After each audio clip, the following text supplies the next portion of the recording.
So, good morning, dear Miss Dahrendorf. Frau Oelmendinger ist nicht da. Friends and colleagues, ladies and gentlemen.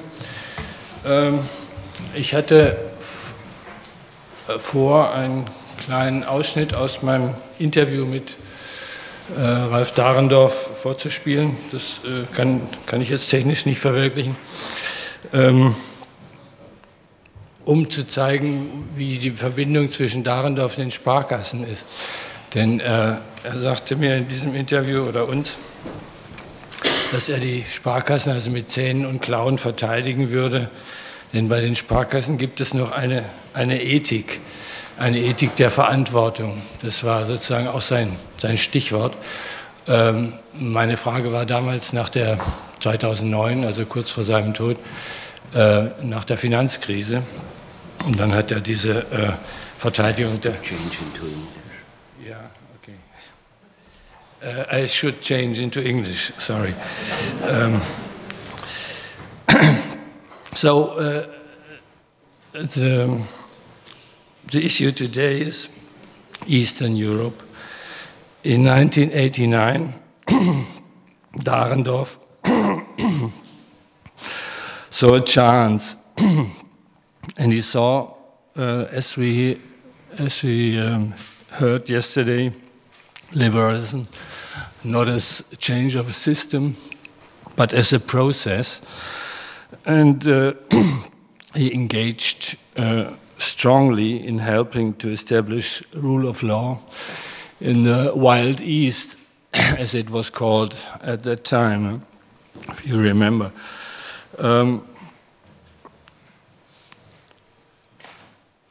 He set up Hannah Arendt Prize. I fear this is the story of the Hannah Arendt Prize, which he set up with the Körber Stiftung, with a prize of $100,000 at that time. It's much money. To students who had good ideas, or who worked well for this idea of rule of law. The last prize winner was George Soros.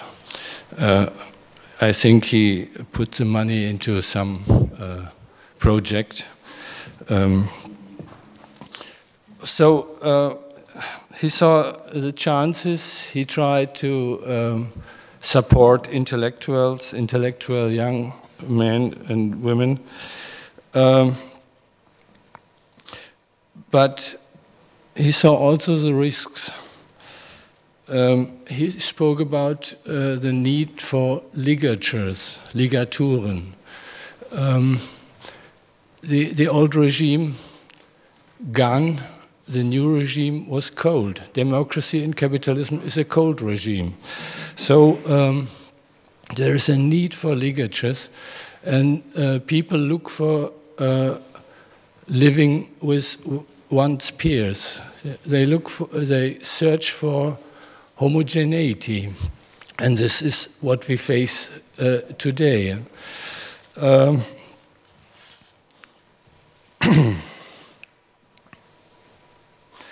You know that the Polish people survived all the time only by keeping their language and keeping their religion, and it was not at least the Polish Pope who pulled the strings for the transformation. We have this, what we see in the West as nationalism and populism, and this is what we will talk about today. I have to announce Katharina Bluhm, the head of the of the Osteuropa Institute of the Freie Universität Berlin, who will Ivan Krastev, one of the fellows of the Institute für die Wissenschaft vom Menschen. Dahrendorf was a very good friend of this institute. He will tell us about it. And Radek Markowski of the University of Social Sciences and Humanities in Warsaw, who will make a discussant. So we can begin. Let's hear. Ivan. Thank you very much, and thank you for the invitation, because for me it's also personal in two different ways. I was 1991, 1992. I was a visiting fellow to the St. Anthony's College in Oxford, so I was one of Ralph Dahrendorf's students, and for us it was an absolutely transformative experience. I have not been traveling before outside of the country, and then you basically end up in Oxford, and it was it was really most of the things that now I'm trying to look back. Very much many of the questions that even I'm trying to answer myself now probably came out of this 1 year.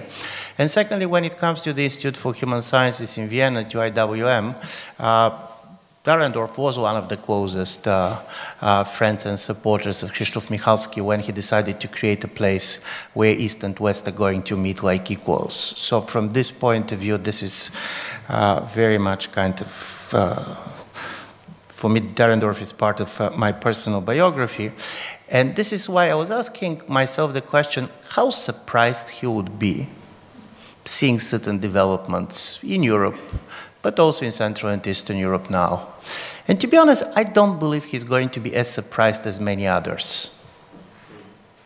My favorite quote from the 1990s is from the former American Vice President, Dan Quayle, who coined a phrase that is very difficult to be, he was so genius in his formulation, it's very difficult to be repeated, but he said, what we witness in the world today is irreversible trend towards more democracy and more freedom, but of course this could change.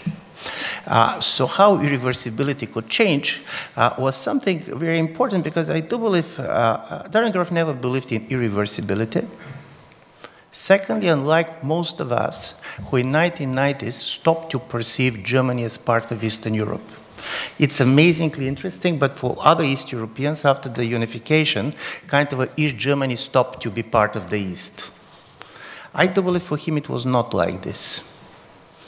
And in a certain way, if you even go back to the reflections on the revolution of Europe and so on, it was very much that when he talked about Eastern Europe, for him the German question was also critically important. But certainly, and this is something that comes us very much now, for him, when everybody was totally fascinated with elections and governments being elected, it was always about the rule of law and the judicial system. So he was much more in love with courts than governments. I do believe he was also not as kind of uncritical to the European project and the European Union than many others, being worked in Brussels on a very early stage. So what I'll do now is just to try to give you in very short time the outline of a project that I'm now developing in the framework of a fellowship that I have with the Mercator Foundation. And this is a project that came to me very much as a result of what I saw during the 2015-2016 crisis. And this is the relations between democracy and demography in Europe.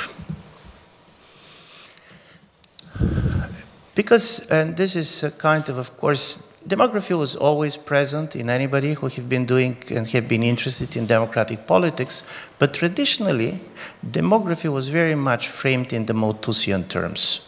Too many young people, they're not going to be jobs, particularly people that have been doing democratization in a post-colonial world in the 1960s and 70s, they were very much interested in these questions, but always the problem was population explosion.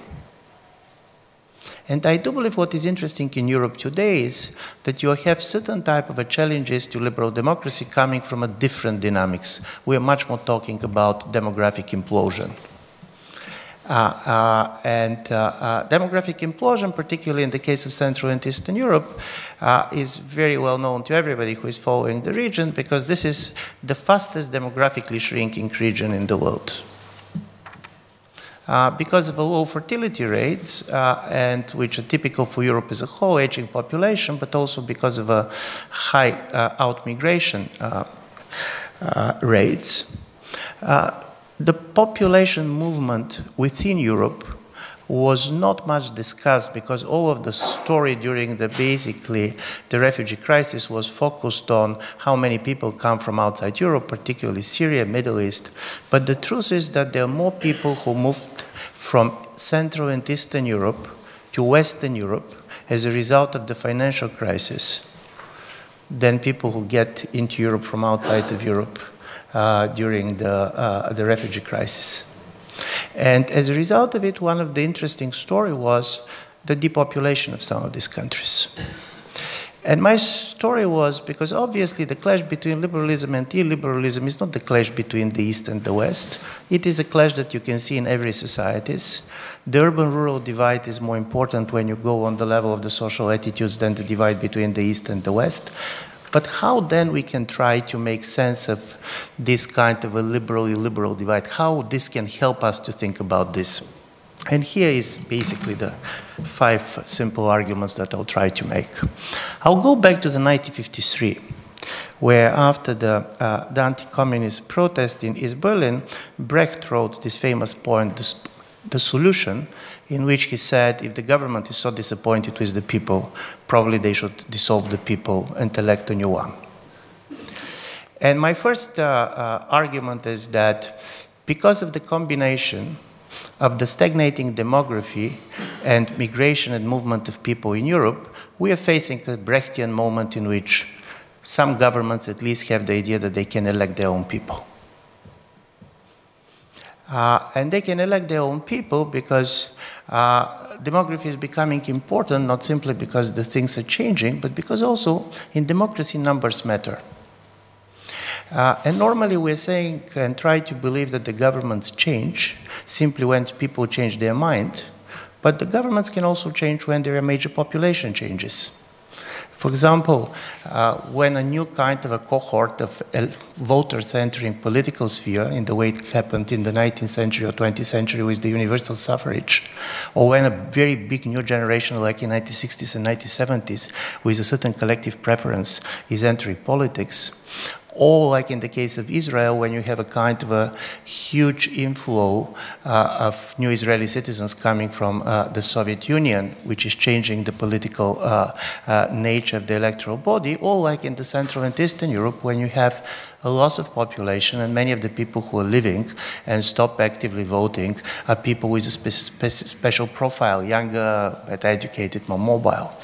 I'm saying this because, of course, the fear of being outvoted and outnumbered is embedded in any politics, and also the most existential right that exists for any political community, this is the right to exclude, to decide who is going to be a member of your community and who is not going to be a member of your community.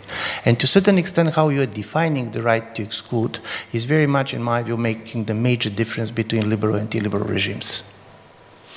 And what I'm going basically to argue is that if you're going to see the policies, particularly of the Hungarian government on one side, Polish too, and what you're going to see of some of the major liberal government in Western Europe, the major difference between liberalism and illiberalism is that they want to elect different people.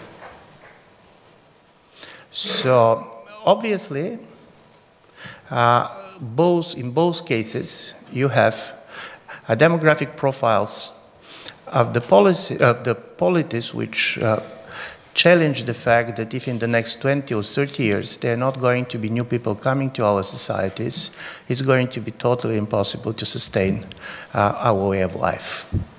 So from this point of view, the need of migrants, economic needs of migrants, is clashing with the reluctance of the political community basically to get much more new people coming. And the interesting story is how these different regimes are dealing with this. And my argument is that what is typical for the liberal democracies today is to try to claim 3 things. That they're going to open the path to citizenship for migrants coming. That we're talking migrants, we're not talking refugees, by the way. We're talking about the migration policies. We're not talking basically people that come as a result of wars and so on. Secondly, these people, you have the right to select who is coming, and the people that you're most interested in are younger people, better educated people that can most contribute to the society. So you can justify the migrations also on the terms of the national interest, particularly the economic interest. And thirdly, because of the fact that the majority groups have the fear that they are shrinking in number terms, there are going to be policies which are going to be defined as the cultural rights of majorities. If in the 1970s and 80s, the rights were very much perceived as the rights of minorities only, so now the rights of majorities, which go with the immigration law, the language tests, basically the way you're getting the civic culture of the society that you are going to live in. In Central and Eastern Europe, the situation is different, and this differences come, of course, from for many reasons, but there is one which is critically important and very rarely discussed.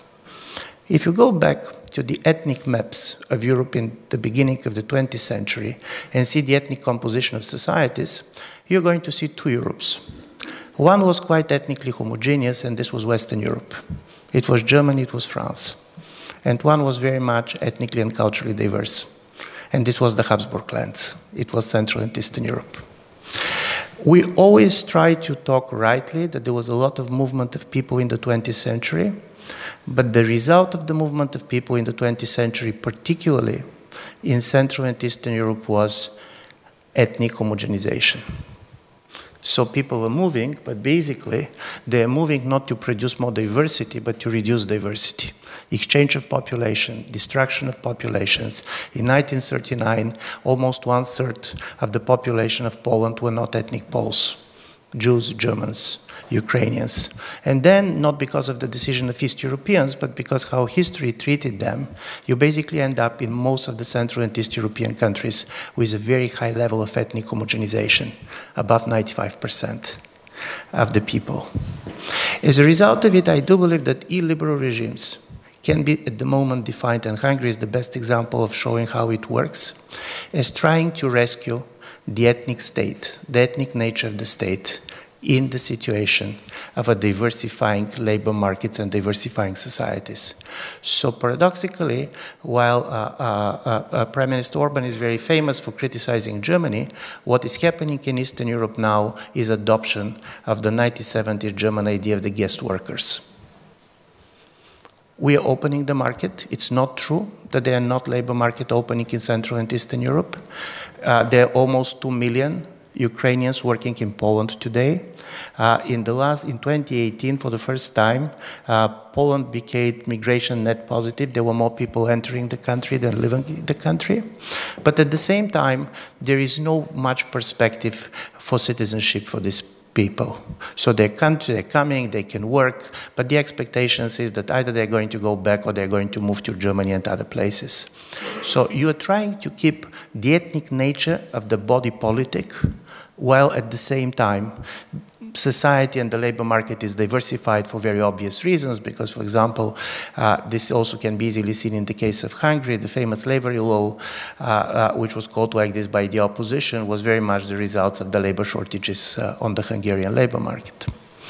I'm saying this, and I'm going to end up, as a result of it, liberal and illiberal regimes are facing two different types of challenges as a result of these two different ideas and ideals of type of people they want to elect.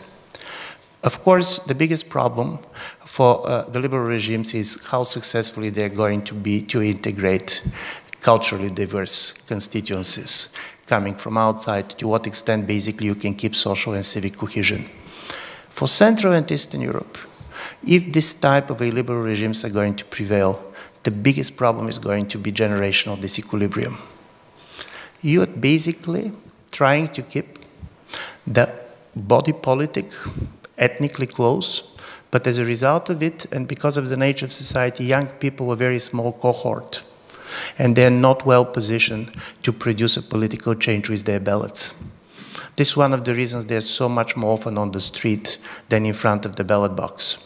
And you end up with a body politic which is very much dominated by much older voters, which makes it very difficult to come with any type of economic policies which are future-oriented.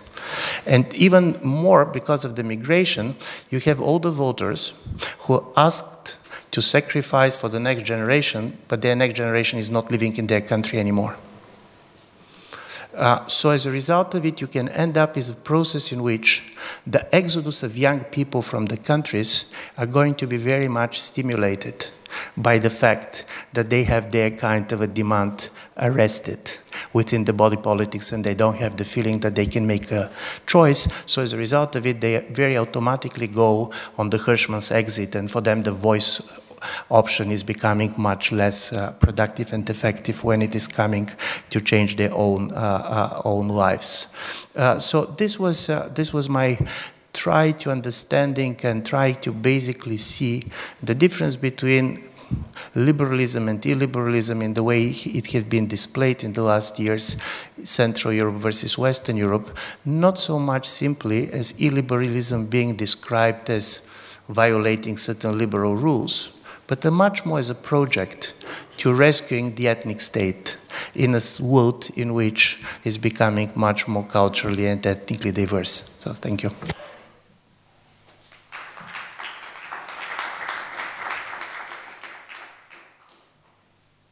Thank you, and I give the microphone to Katharina. Thank you. Yeah, the question of the panel is about, is there a new illiberal Sonderweg? And my answer to this question is, in short, Eastern Europe is special, but embodies no illiberal Sonderweg. This argument is, I think, hard to understand with the concept of populism, which dominates the public and academic discussion about the emergence and success of right-wing illiberal players in East and West. In my short intro to the discussion, I want to address three questions. First, why is populism not enough? Second, to what extent is Eastern Europe part of a larger trend? And third, what is special? Before I come to my first question, I want to specify what I'm referring to when I'm talking about Eastern Europe, because that's a political term. My focus is on Poland and Hungary, on the one hand, which is actually Central Europe, so to speak, and Russia, which is nowadays often separated from Europe, or even Eastern Europe. Poland, Hungary, and Russia have placed themselves in the forefront of the illiberal counter-movement in Europe. So they were pioneers, they are again pioneers. Starting very early, if you look more carefully, already in the 2000s, and pushed forward after the financial crisis in 2008. Russia's early illiberal turn is usually equated with Putinism. Similarly, yet much later, and to a greater surprise, this turn happened also in the former pioneer countries of liberalism, democratization, Western integration, Europeanization in Poland and Hungary. The process became visible when Fidesz election win in 2010 happened and PiS coming to power in 2015. Precisely why these pioneers, but not all pioneers, got off their successful transformation path toward market economy, scholars explain with a variety of arguments, most of which point to the pre-89 authoritarian legacy and shortcomings.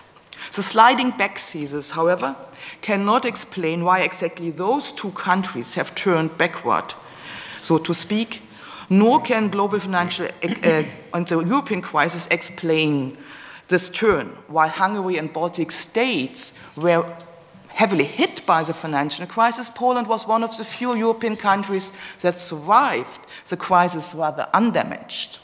I will return to this puzzle later. My first question, why is populism not enough? Very short. Let's start with the term populism. Populism is a political and communicative strategy which serves to mobilize people by exploiting the alleged cleavage between masses and elite, bringing the representatives of the true people in direct contact with the supposed suffering majority, leaving out intermediary institutions. Populists delegitimize their opposition by designating them as enemies of the people and of the nation.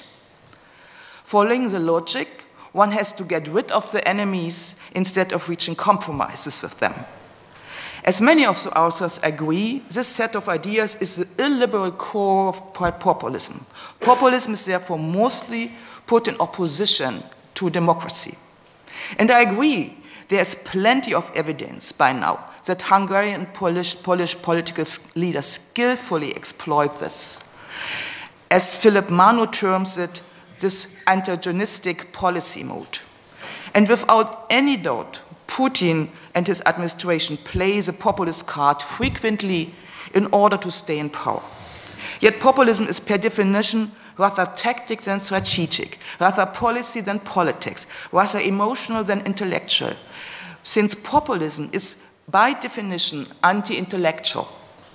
I share Manu's concern that we are made to believe that populism isn't about content, that populism is a kind of sin-centered ideology that borrows, in addition to this, from other ideologies when there is a popular demand for them. So I have some doubt that this supply-demand market idea really works.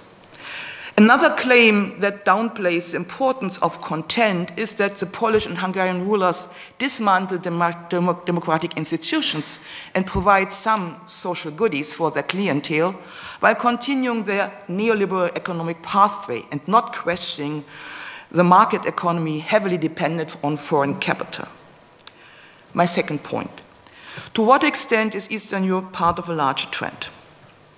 When Mihai Varga and I started to compare the intellectual background of the illiberal turn in Poland, Hungary, and Russia, we first observed that all three countries, they exist in an intellectual scene or knowledge networks, that they have more developed intellectual institutional infrastructure at their disposal than in other cases. So that's one of the reasons why I think the pioneers again became pioneers.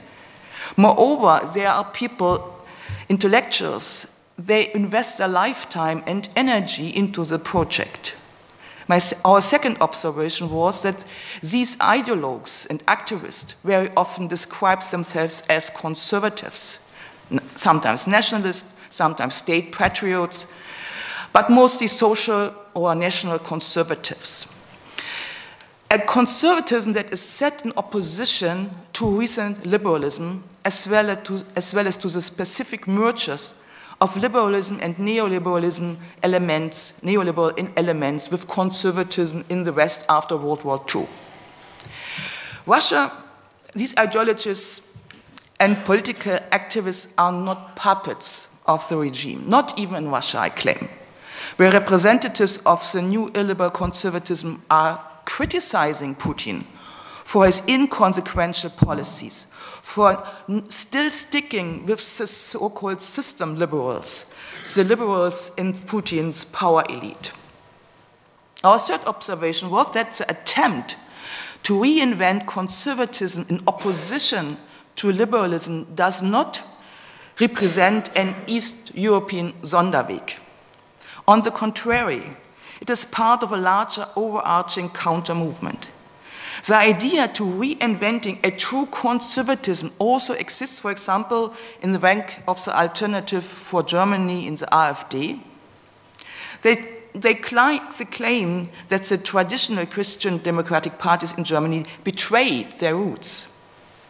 Kremlin's attempt to suggest Putin as a potential leader for the new conservative international, or even called conservative Comintern, in 2013, and the sympathies of American paleoconservatives towards Russia that would take back its, I quote, 19th century conservative role in Europe are also anecdotal evidences for our argument that Eastern Europe is far from being alone here. The difference between Germany, for example, on the one hand, Poland, Hungary, and Russia on the other, is that in Germany there are already two conservative parties that now fight over conservatism with the AfD. While in Hungary, Poland, and Russia, conservatism was reinvented not from the scratch, but it was a need to reinvent it based on own intellectual history, as well as on the history of modern Western conservatism, including research on conservatism. So Huntington plays a significant role here. But also Carl Schmitt. Not accidental, Carl Schmitt is one of the most quoted authors in these milieus, and a prominent reference point overall in Eastern Europe. What is important about what we call a new illiberal conservatism is not only that its protagonists establish knowledge networks and infrastructures across countries and attack representatives of liberal cosmopolitanism. As modern political conservatism in general, the new illiberal conservatism has nothing to do with maintaining the status quo. It's about change in the name of tradition and nation. As Mark Jongen, philosopher and program coordinator of the German AfD, put it, and he wants to establish an avant-garde or conservatism, I quote, in order to preserve tradition in a time of permanent breaches of tradition, one must first actively bring about and shape states worthy of tradition. Yet what is exactly means tradition? Yeah, I think it's not enough just talk about a few traditional values, anti-genderism, and opposition to minority rights. So these are elements of it. It's highly dependent on context, but I have no time to go into this deeper. I come to my third point. What is special in the case of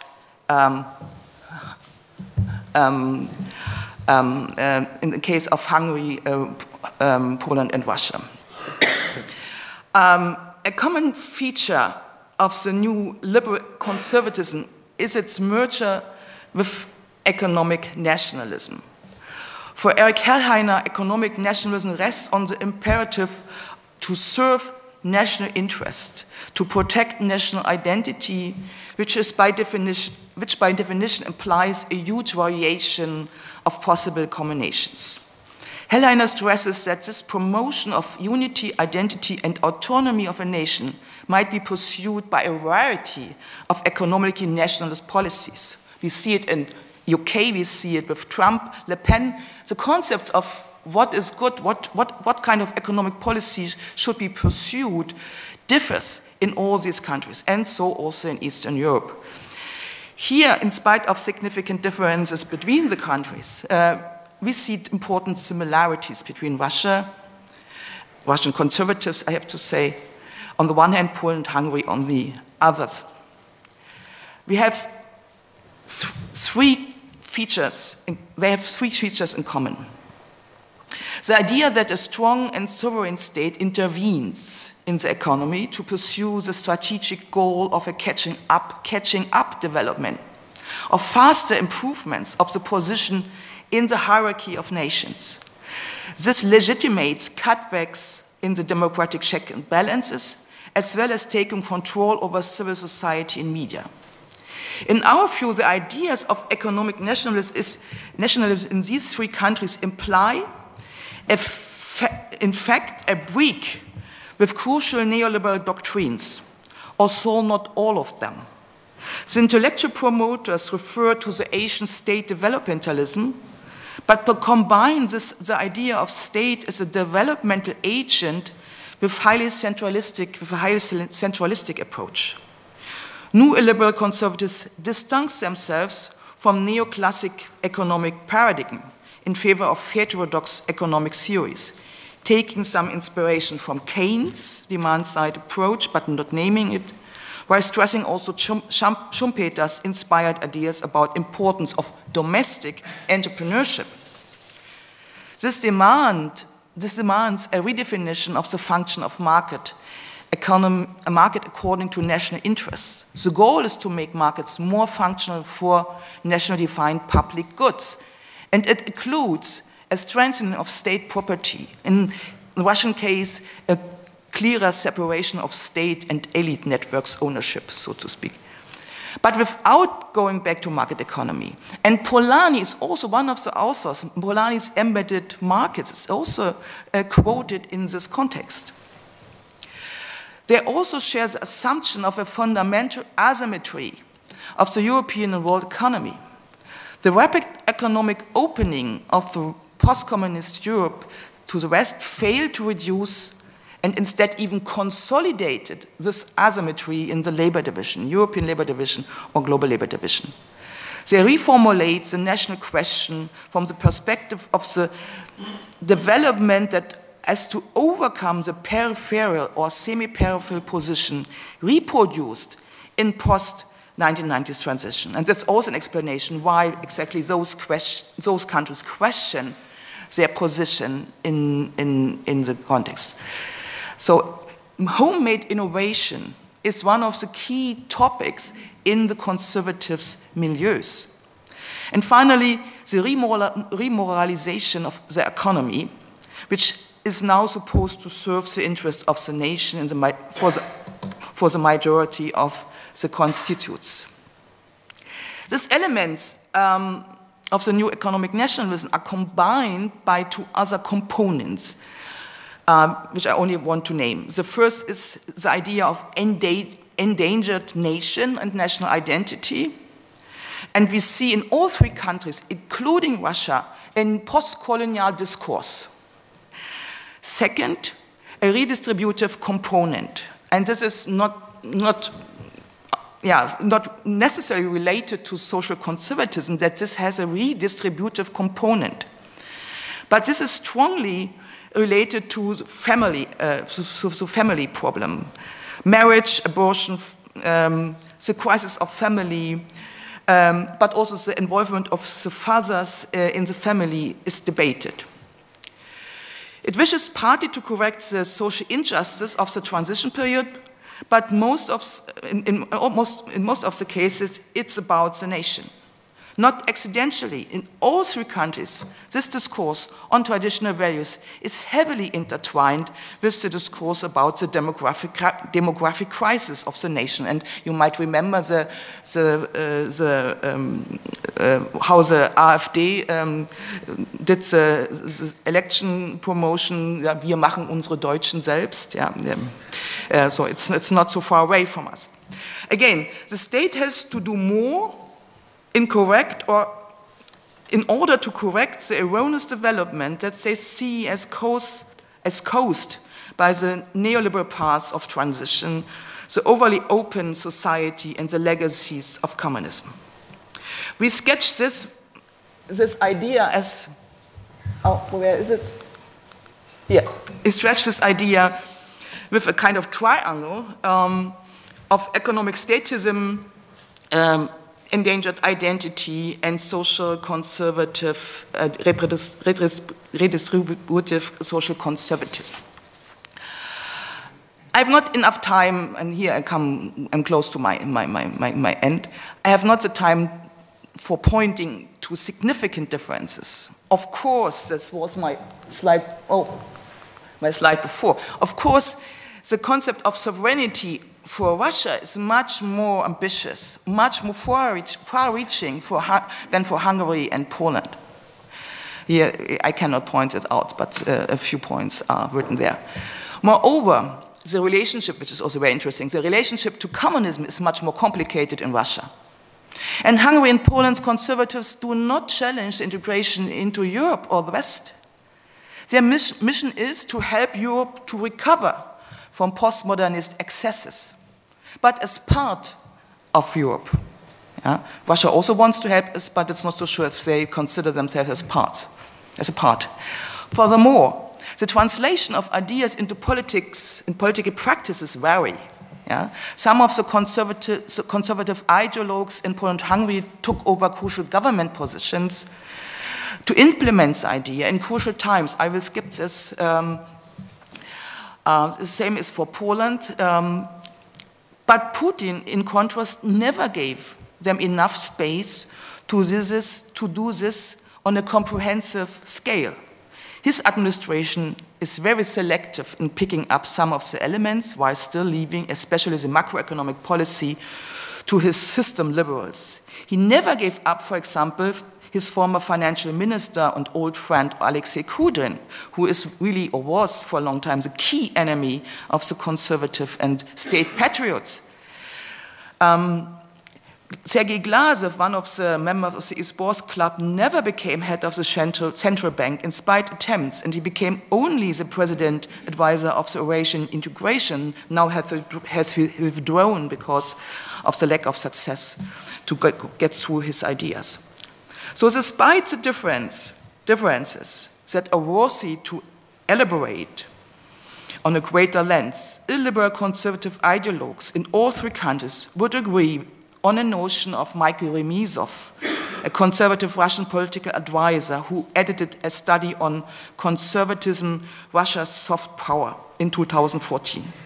He states in his book on Russian state, with a reference to Friedrich List, modernization of the economy and society has never been and will never be realized under conditions of a complete economic, political, social, and cultural opening to more developed markets. Thank you for your attention.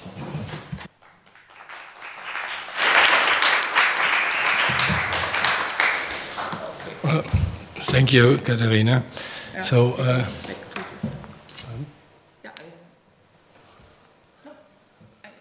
we have to close this now. so, okay. So, please, Radek, take over. Thank you. As always, those discussants have problems because I was expecting that at least Ivan will talk about imitation, and I had a long list of questions and problems with imitations. We'll solve it during the break then, or I'll write to you a letter on that. But back to your point in demographic changes and the kind of party support, you know, in Central and Eastern Europe, there are two phenomena. Still, volatility between elections is astronomically high, and there is a kind of neurotic over-accountability. Now, recently only we elect the same governments. If you look at the 100-plus elections in Eastern Europe since 1989, most of the time, those who were in power were removed for all kinds of reasons. Sometimes, very astonishingly, in a very positive, governments were removed from power. So this is a question about the capability of the average citizen to evaluate properly and to hold accountable real rascals, not the ones that are in power. So I would say that the change in demography is, of course, important, but still we have something that is more temporary, sensitive. Then, of course, there is a long thing about populism and how this populism and nationalism pops up in Europe. I will reverse now the thing, and I want to say a few things about Eastern European and about these two troublemakers, Poland and Hungary. Especially focusing on Poland for two reasons. There were already some Hungarian presentations, and secondly, because Tim yesterday in his keynote referred to Poland, that I sort of strongly, though friendly, disagree with him on at least two counts. The first is, first of all, let me make one fundamental point here. I'm usually asking journalists and pundits and others who comment on Poland, please do not use the language polls with big quantificator, because the outcome of the Polish election still is that 3/4 of Poles do not support peace, right? The story about Poland is it is a clear minority that supports this government, that turns into political plurality, but it is far away from any majority.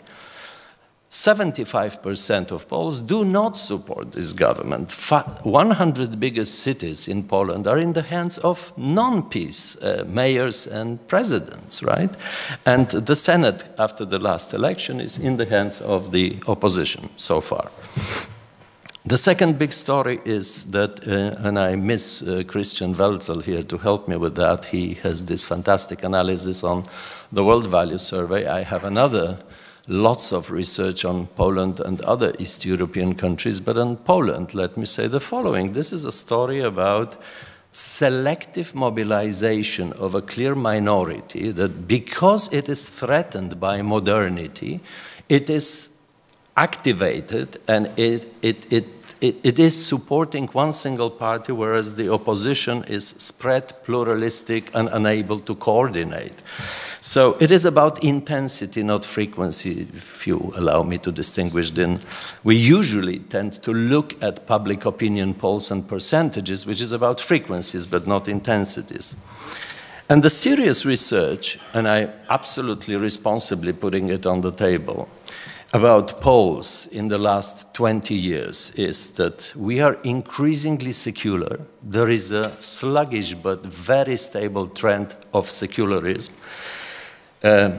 We cherish liberal, rational, not identitarian, and not authoritarian values in the proportion as 3-to-1. There is no more Euro-enthusiastic population than in Poland, and they are committed to democratic principles. This is what comes out of the European election studies and the European social survey that we did with Hans-Peter Krisi. A book is out there, shows that.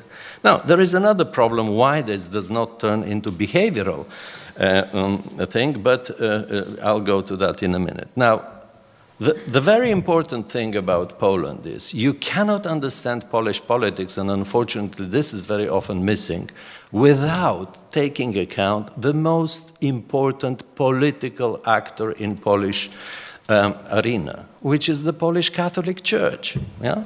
This is the actor that is blackmailing politicians directly, indirectly. It is there. It is, so, you know, if as I am inclined to embark recently on the theory of political parties as social coalitions, this is precisely this kind of political alliance that is.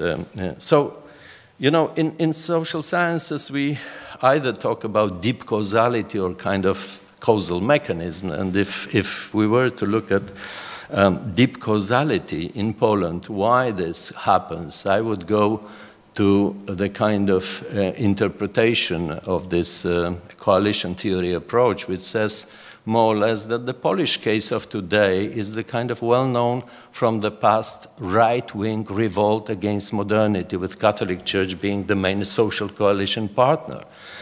The genesis and mechanism behind is that traditional Catholic values are in decline. And it is visible in the United States, in Poland, in many other countries. The moment in which hitherto majority envisages soon that they will become a minority in their own country, a kind of axiological dilemma they have, then a kind of revolting neurosis starts and they manipulate the rules of the game. That's precisely what is going on in Poland, in my view. And the kind of triggering thing, yesterday we were also asked by Wolfgang, so why Poland and Hungary, since they were the first and they were the sort of countries in which the transition was really grassroots. I mean, it was not an avalanche, it was not a domino effect, it was there in Poland. Actually, it started in 1980, 81.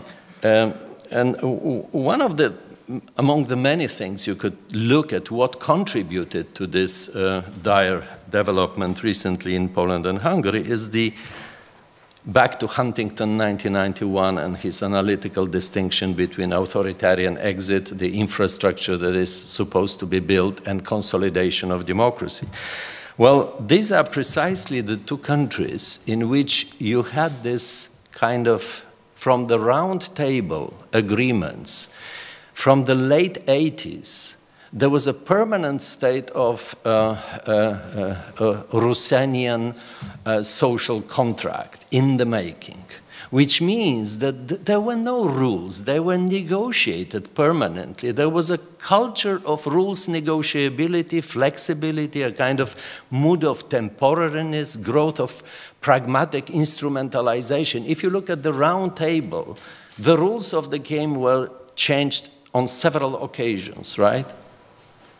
So at the end of the day, going back to this big debate about ruptura and pactada, which is better for consolidated democracy, I would say, well, critical junctures are important. People should see when does the old regime end and when it starts. But This being said, I sort of disagree a bit with Tim yesterday, who said that, well, the name of the game is Homo Sovieticus in us.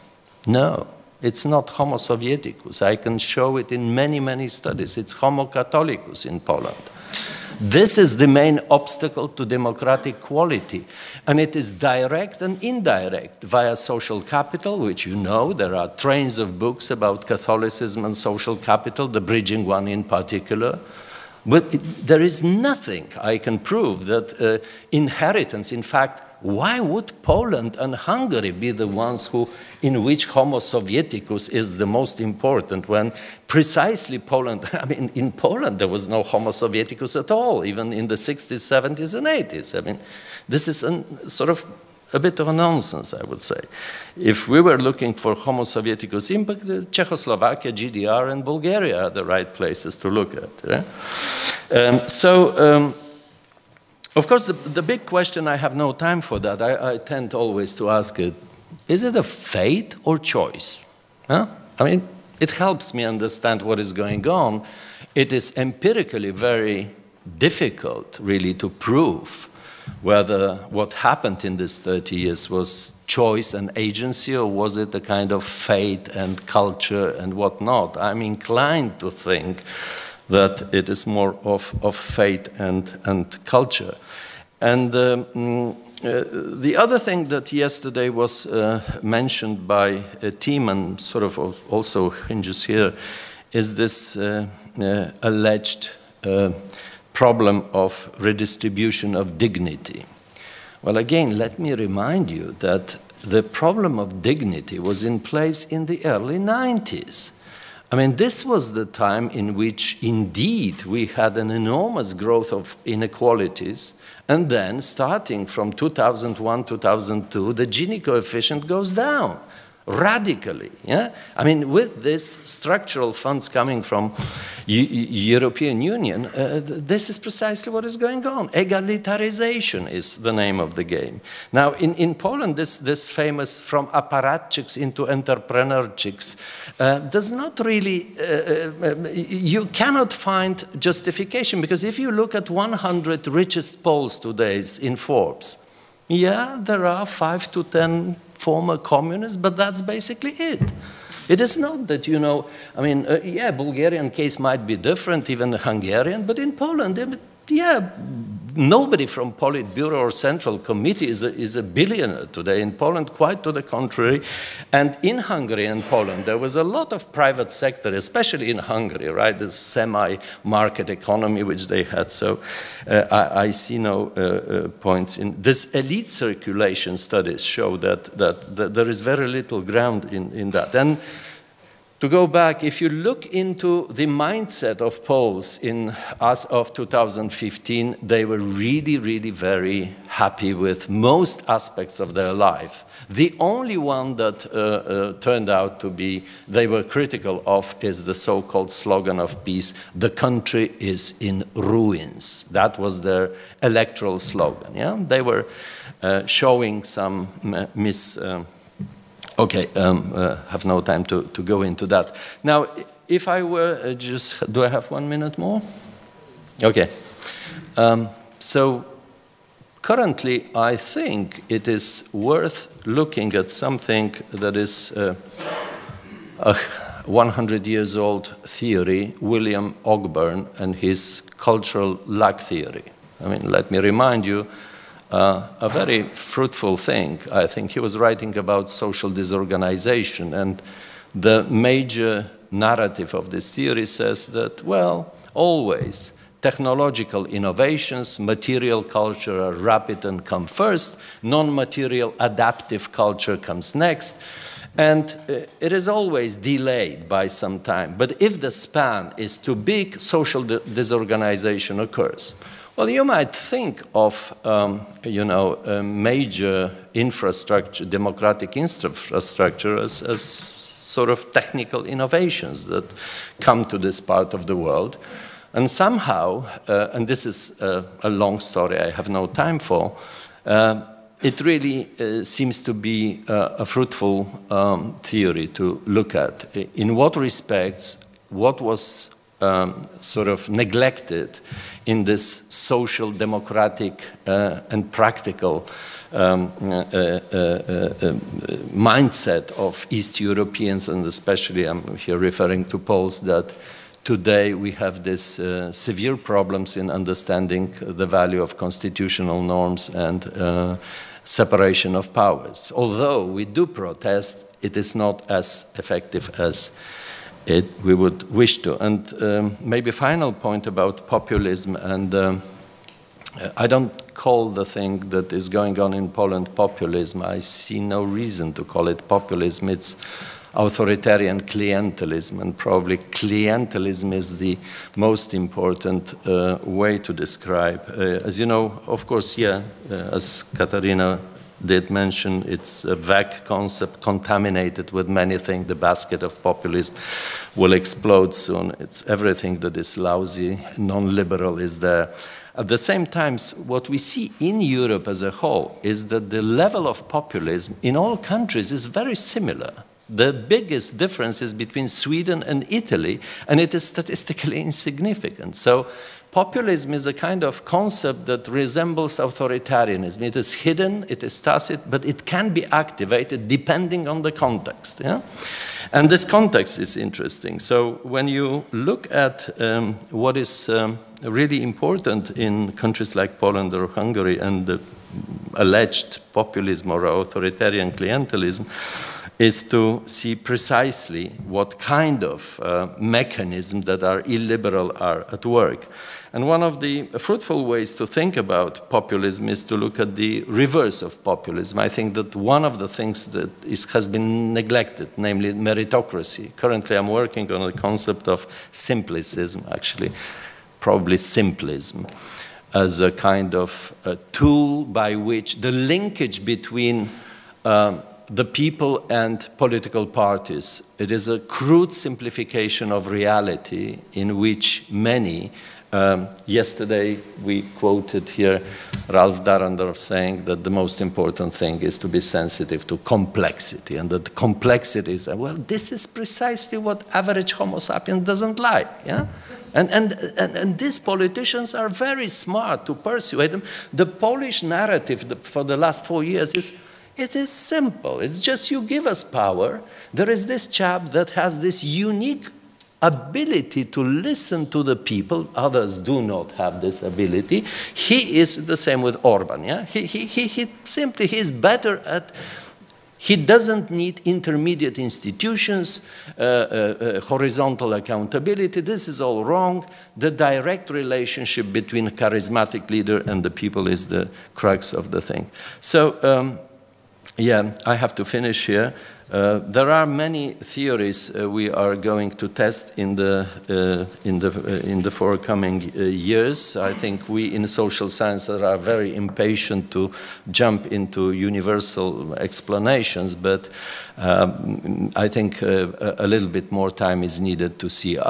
In my view, it is a pendulum which went to the other side, and as I'm saying, it is a backlash of clear minority which is fighting desperately, is over-activated, over-mobilized precisely because the world they were living in is disappearing, and they are paradoxically, because of that, successful in the electoral game. Thank you.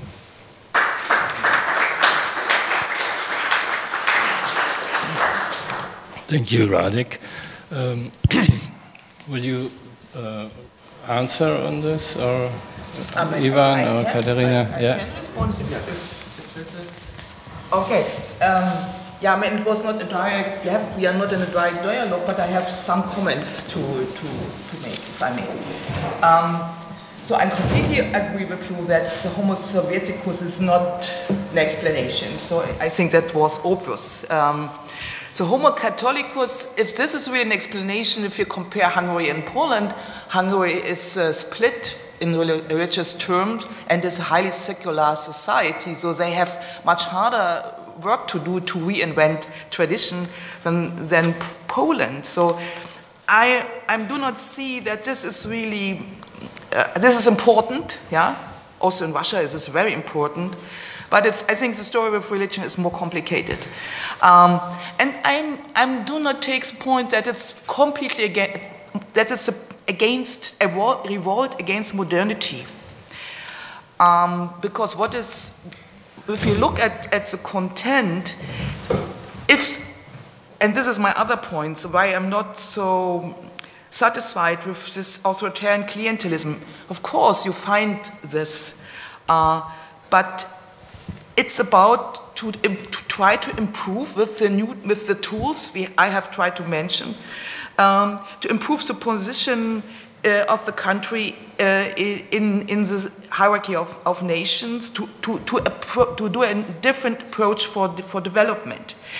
If we say this is just about clientelism or corruption or getting wealthy or to fight against the elite during the transition from the old elites, I don't know. I think they miss the point is missed that if you really want to change and to develop in the name of tradition, you cannot really be radical anti-modern.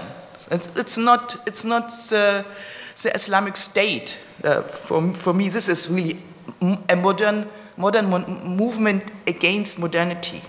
Here we have elements of what I call classic of Ulrich Beckho's first modernity. So, which is traditional but also modern. They do not neglect necessarily enlightenment. So it's more the concept of postmodernity, which they against it. Why they highlight so much the Cultural Revolution student revolt in the West, 68. 68 was such an important date in Eastern Europe, but for completely different reason. And what is highlighted is a student revolt in the West as a starting point of this male development. Yeah. So again, it's too easy to say they are against modernity. That's my second point here. And you're saying the people were happy, everything was fine. This also I do not take completely. First, it's also important what people expected. Yeah, it's not just what they get, so there was also what they expected to get. And Hungary was one of the wealthiest, and it was kind of liberal socialist country, goulash communism, so to speak. So the expectations were high also in Poland. And what they got, if you look at Poland, for example, we had got this demographic crisis. We have a high percentage of non-permanent positions. The youth left the country. Yeah? In Hungary, a low employment rate, yeah? A high informal sector again, and a high transnationalization of key sectors in the economy. So these in my view, arguments not to say everything was fine, and they it's just a coalition that took over for revenge. Thank you very much. First, I really feel sorry for disappointing you, not presenting the imitation story, but because of presentation of the book, I basically developed this kind of autopilot about imitation and decided that at least here I don't need to do this. But there is a very important argument that comes from Radek, and I also do believe that there is something in it, but it's important to be tested. And the argument is the following. There is a successful modernization going in Polish society. There is a group that perceive them as the losers, not of today, but probably of tomorrow. And it's a group which is very much kind of connected to the Catholic Church, but even broader certain traditional values.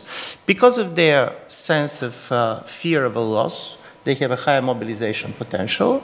Also structurally and infrastructurally, because of the existence of the church, of an important radio station and so on, they managed to mobilize, and secondly, exactly because of this level of mobilization, they're much more effective in government. Because the support which they're giving to government is very different than the support liberal voters are giving to their own governments. It makes sense, but here is the charm of Central and Eastern Europe. Countries are very different. And because of it, you can test certain things, basically jumping from country to country. The most secular country in Europe is Czech Republic. 70% of the people are going to identify themselves as secular. At the same time, some of the resentment, particularly on certain issues, immigration and others, there is no major difference between Catholic Poland and Czech Republic or even Orthodox Bulgaria on this.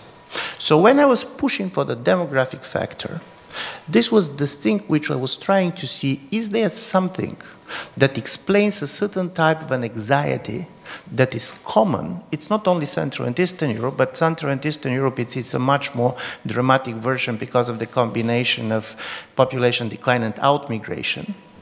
And how basically this relates to the political imagination of the society, not happened yesterday, but what will happen tomorrow. So from this point of view, for me, liberalism and illiberalism, and I agree very much with you on the populism, because of course there's some important definition, and I do believe Jan Werner Müller's idea of the anti-pluralist nature of populism is important, but it's too broad. So do we talk about populism as a strategy? I don't believe populism exists as a project, but the illiberal project has something to do with the certain trend, and this trend is not simply the trend of modernization, but this is the trend of ethnic diversification and cultural. We are much more living with people which are not basically socialized in the way you're socialized. And from this point of view, this is where I see some of the political appeal of some of these governments, which are very different. For me, Hungary and Poland are very different. Also the way power is exercised. And also, you can see this in the governments which you are not going to call illiberal in a traditional sense. But if you go closer, in their basic instincts, Bulgarian or Romanian government and so on are not so far away in the way they see the world than some of the governments that we are talking about. And this is why you believe that once basically you have a modernization, the modernized kind of a voter never goes back. And my argument is that you have a kind of a voter which on one level is modernized, I agree with you, but on the same time he keeps a certain type of a fear of modernity. These are two interesting things about homogenization. On one level, many of these people want to live in a society populated by people like them. And by the way, this is not only conservatives. There was a lot of studies being done in the United States showing that also liberals want to live in clusters and groups by themselves. The only difference is that for the liberals, what doesn't matter is the ethnic or racial background of people, but they want to live with people that share their political views. While the idea of homogeneity for the conservatives is much more based on ethnicity, religion, and so on. At the same time, there is a fear of homogeneity of the world. I want my society to be more homogeneous, but I'm afraid that all places in the world start to look like each other too much. There is nowhere to escape in a way. And I found this quite important. I really believe that the movement of people outside of Central and Eastern Europe is totally understudied. And I'm going to give you the Romanian data in order to show that even from the electoral point of view, this makes a huge difference. In Romania, for the period 2007-2017, 3.4 million has left the country. We're talking of a country at around 20 million. 70% of them are younger than 40. Let's give you just 3 dimensions of this. First is what's happening on the labor market, for sure. You're basically missing the younger, more entrepreneurial, and so on. By the way, as a result of it, the foreign investors are less and less interested to come to Central and Eastern Europe because there is nobody to hire. Secondly, all the money being invested in the education of these people are also living with them. So there is also a major transfer of money from the East to the West. Similar to the remittances from the West to the East. I'm not talking about the EU transfers. But certainly, these voters, when they leave their country, the probability that they're going to vote on the elections is very much declining. The turnout between basically people living outside of the country and people living inside of the country is different. When they decided to vote, and Romania is one of the cases of a successful mobilization of the diaspora vote, these people basically are making important political changes. This was both cases President Klaus was elected, wasn't the result of a relatively high turnout among the people who are living, because people who are living, they have a certain political profile. So when people said, where are the voters of the liberal parties? They're in Berlin. The problem is that when you're in Berlin for a longer period of time, or Paris or London, put it where you want, the chance that you're going to vote on the elections is going to diminish. So we have a kind of an interesting story in which, contrary to the political theory, opening of the borders in a certain way is making much easier for kind of authoritarian type governments to consolidate their power, because the exit option is becoming much easier than the voice one. So this is where I will say that from this point of view, this is what something that value surveys are going to mix and to miss, and this is that basically the electoral body is there, but these people are living on different places, and when they're living very much far away from their country for a longer period of time, their relations to the political community is changing. Thank you. You remember the story when Nixon was with Mao, and Nixon said, please open the borders. And now Mao said, okay, how many millions will you have? 10 millions, 20 millions? This is sort of the problem. Please. My question goes to you, Ivan. Basically, if I understood you right, your core argument is a demographic one. Demography determines to some extent politics and even to some extent political fate. Since I believe to a large extent in action theory, I would like to ask you a policy question. If we have a demographic trap in Eastern Europe and to some extent an integration trap in Western Europe, I simplify what you were saying. So how do we escape from these traps? Does it mean the East European political elite should become a bit more West European, open a bit more the borders, and combine it with a kind of nativist social policy? And which advice would you give the West Europeans? Should they just follow a massive affirmative action for the migrants, or what do you suggest?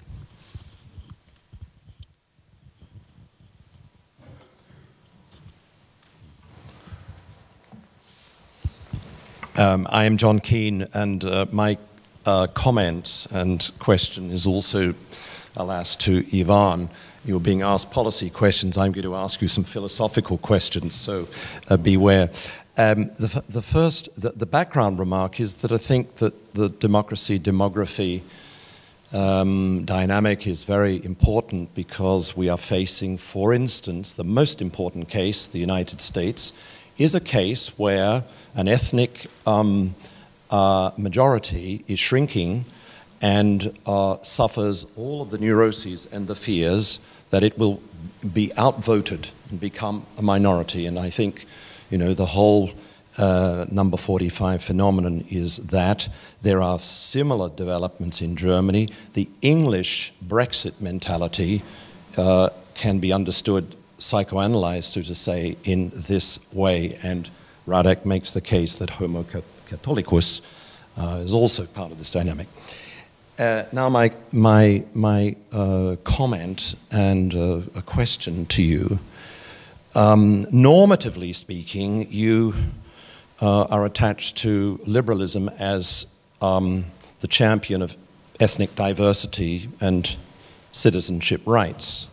But is it not the case that liberalism historically was against that? It was for national purification. This is clearly the case in all of the great 19th century liberal political thinking. John Stuart Mill is just one of them. And liberal empire, the British, practiced this. They wanted purification. in ethnically diverse settings, and they built hierarchies, as in India. So I wonder whether you could say a little bit more about the history of the ideal of liberalism and its conversion to, in your sense, ethnic diversity and citizenship rights. The policy question is to ask you about aging, the aging dynamic. Let's call it the Singapore syndrome. If there is restricted immigration, and if the immigration pattern is the Gastarbeiter model, and if women refuse, despite 500 zlotys and so on, to have more children, then you have an aging dynamic which puts great burdens on healthcare systems, education, and so on, and as you rightly pointed out, produces a kind of institutionalized myopia. And I'm wondering what you might recommend about how to deal with that aging dynamic, that Singapore syndrome. Thank you very much.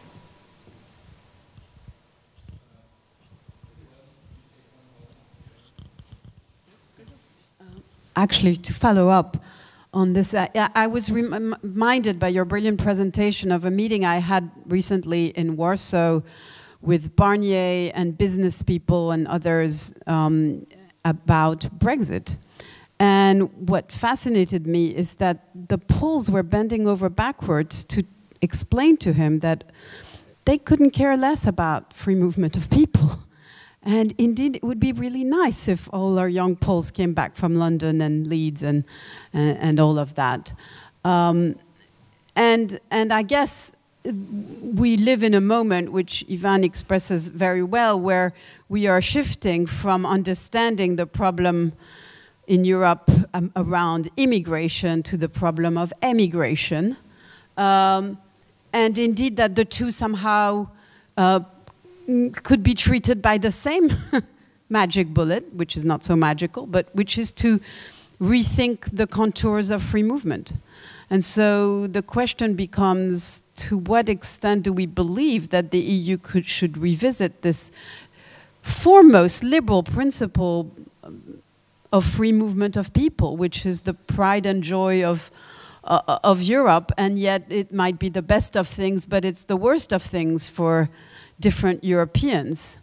So that's one question, but the parallel question following on John is that, so we have this internal question of immigration and emigration, but if you overlay the demographics, yes, there is an element that is internal, but we all know that overall the European continent within the next 20 years will need about 70 million new people overall.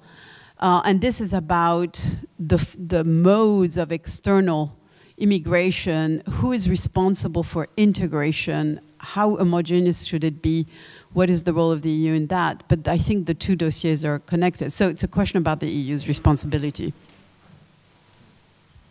Thank you very much. And I'll try to start from the following, where all these kind of questions came to me, and they didn't come simply from Eastern Europe. 20 years ago, I was talking to one of the well-known strategists of the Republican Party of the United States, Karl Rove, and he was telling me, the Republican majority is coming. The major immigration to the United States is coming now from Latin America. These people are Catholic, they're anti-abortion, and at the third time, the first states in which they are socialized, the first 5 years which they're going to spend on the American territory, are going to be in the Republican states. When they move to America, after they can move, but first you're going to end up in Texas, Arizona, and so on. So you're going to be socialized like this. So my question was how it happened that the Republicans that were politically so enthusiastic about the Latin American migration suddenly became the party of the wall. And I'm not talking about values and so on, I'm talking about political calculations. And everything is true.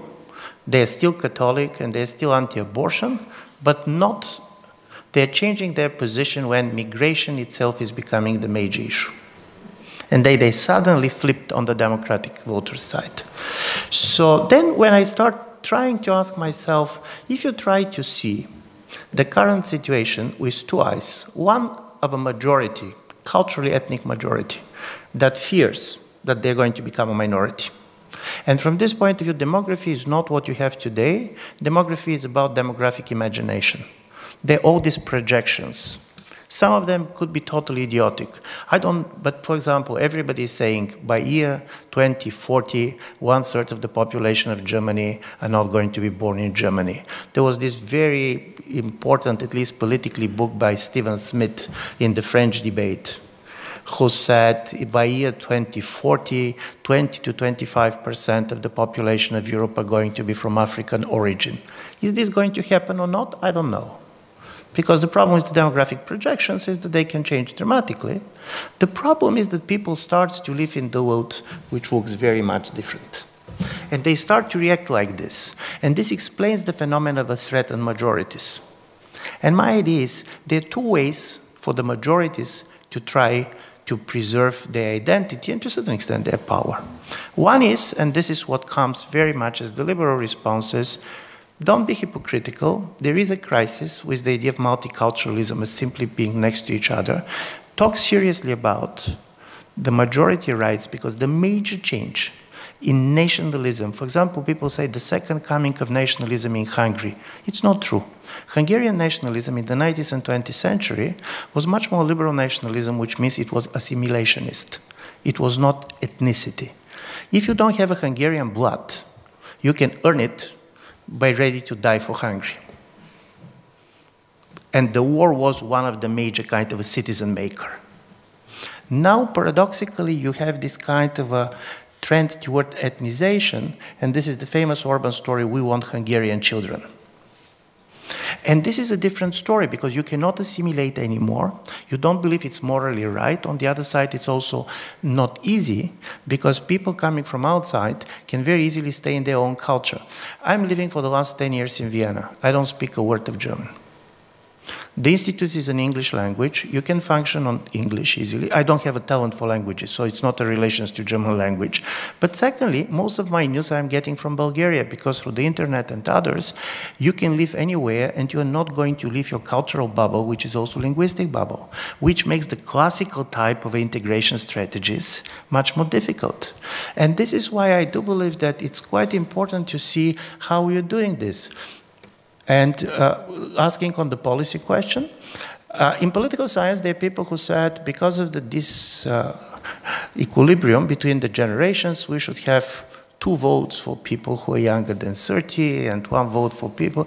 This is against the basic principle of democracy, of equality of the vote, which is equality of the experience. So obviously, it's not going to work.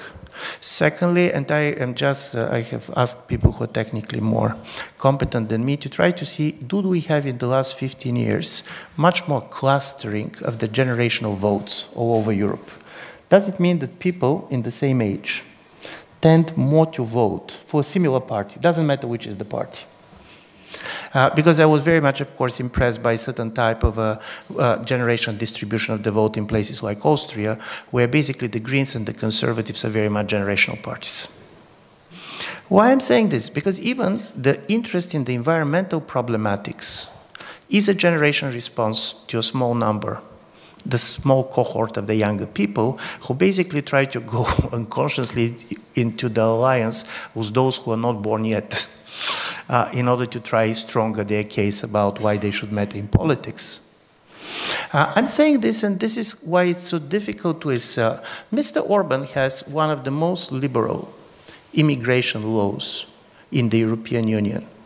And particularly if you're rich Chinese, you can very easily get residence permission in Hungary. When he was coming with a very strong nationalistic rhetoric and anti-refugee rhetoric, keeping in mind that there are no refugees in Hungary, people were saying why he's doing this and everything was just a rhetoric and so on. It's not only a rhetoric. Of course, it was not directed against the Syrians who are not coming. It was directed against the Hungarians that he wants to keep within the country. Because Hungary has more people that left the country for the last 10 years than after 1956. So in economic terms, many of East European countries are facing the problem GDR had in 1961 when the wall was built. You try to stop people on a working age to leave. So how are you doing this? You're telling these people the West does not exist anymore. So from this point of view, Minister Lazar went to Vienna before the last parliamentary elections, and he made a video and saying, you believe that you're in Europe, but in fact you're in the Middle East. You have all these Turks and so on and so on. So if you want to live among Europeans, stay home. And this is the interesting story, because this is one of the legacies of 1989.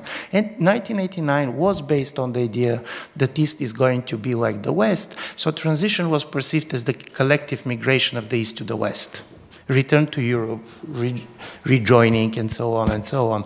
So for me, this is why the biggest problem is what you can tell to these governments. One of the things that you can tell is that you cannot govern against the majority of the young voters.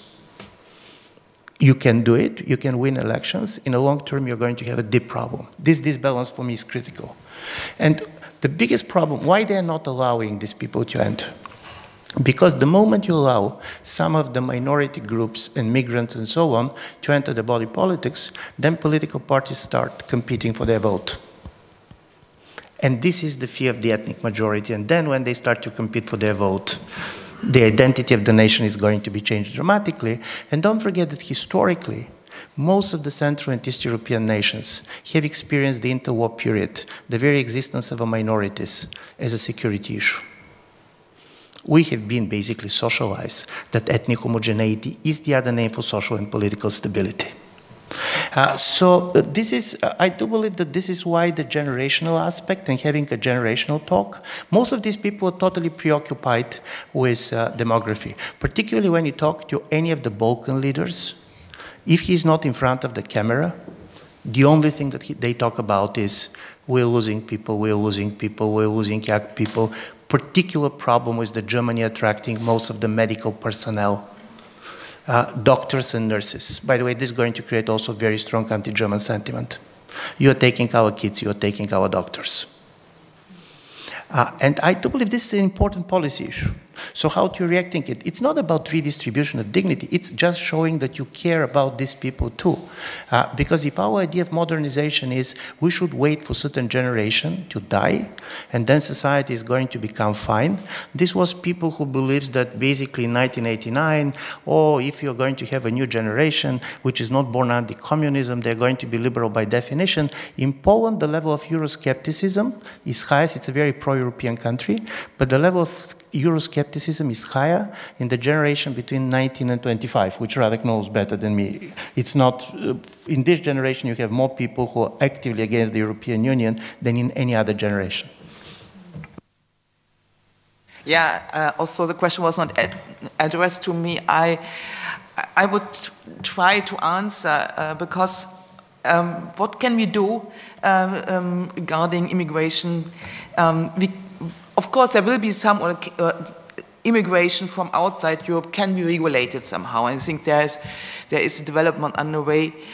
So this can be somehow solved. The participation, so there's the debate, should those Europeans who come to other countries participate to welfare state benefits? This is also a debate where one could be more restrictive.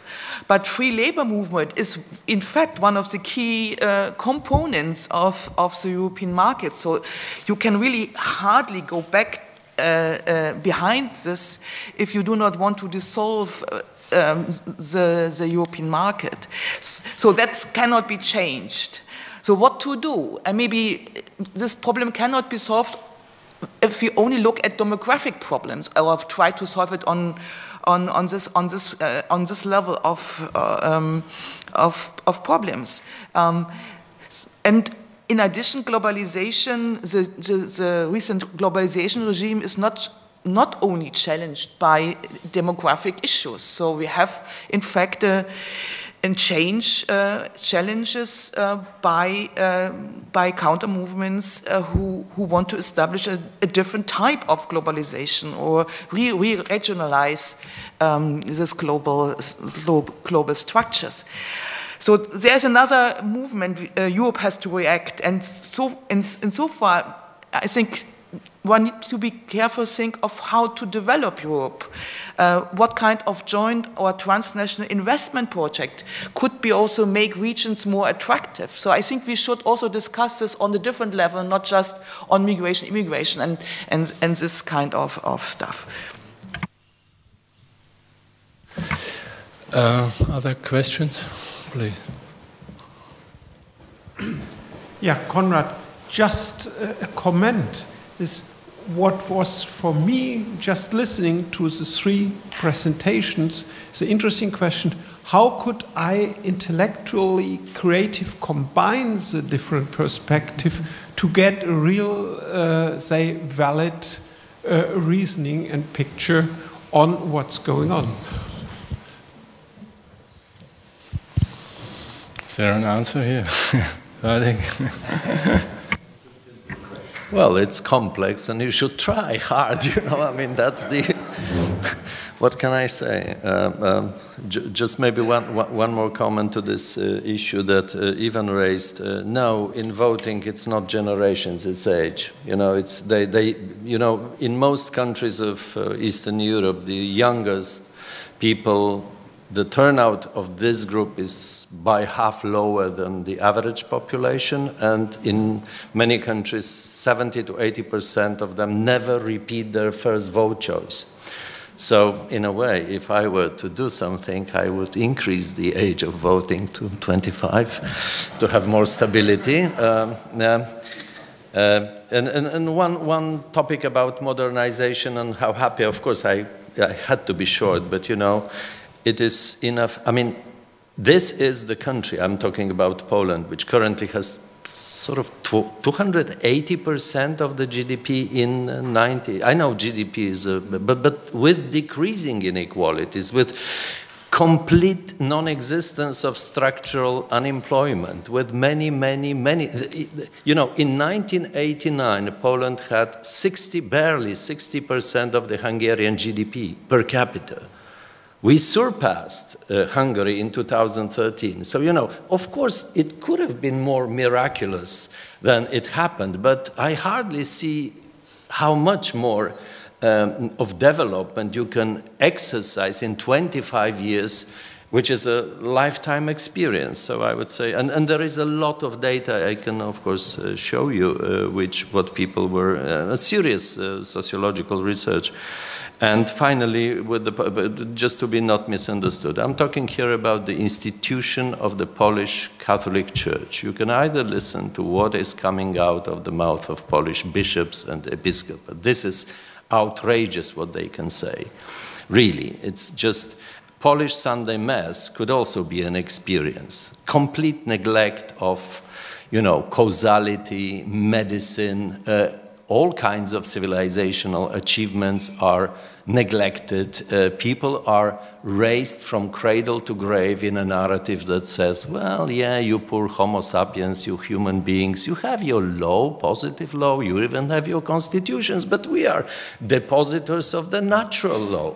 We have the book, and the truth is in the book, you know, and this kind of socialization is permanent, plus the new phenomenon, which is many of the rank and file lower level clergy is extremely nationalistic and xenophobic, and that's something that we also have on record, and which is a concern to part of the few 3 or 4 relatively enlightened people from the episcopate. So it is a real problem. Just something to support with figure, something that Radek said. According to the latest opinion poll, 73% of the polls declare that they're satisfied with their individual lives. But the country is in ruins. So yeah, maybe. I mean, that's the usual thing that if you have 3 people on there, then you have also three views. So that's not news. But I think we address the problems from different angles. So I agree with the importance of the demographic issue, but As Wolfgang said, it's a driving force, but we have no actors. So I was looking at the intellectual background, producing ideas and ideologies. I was asking why they invest so much into it. And it's just more than responding to demographic problems. It's trying to find a new place. A better place, so we can say, okay, it was so fine why they're doing it, by precisely the pioneers doing it. And this has to do a lot to do with self-perception and expectations. And again, although GDP is fine in Poland, there was a huge dissatisfaction about high entry into Polish labor market for young people, precisely the young people you do not like to vote, had huge problems to get entry in the Polish labor market. Still, until today, they get non-permanent contracts, whole generation, like in Spain. So the level is similar to Spain. So they move either out or have contract after contract. So and also the parents see, okay, our children go to UK or to Germany. So this is a problem for them, even if your personal life is fine. So people also think about the future, and the belief that the West provides the role model. This is gone. And also we have seen an impact of China and to look for other alternatives and partners to invest in Europe. And if Europe is not investing more, then we have that. I think that's a key problem.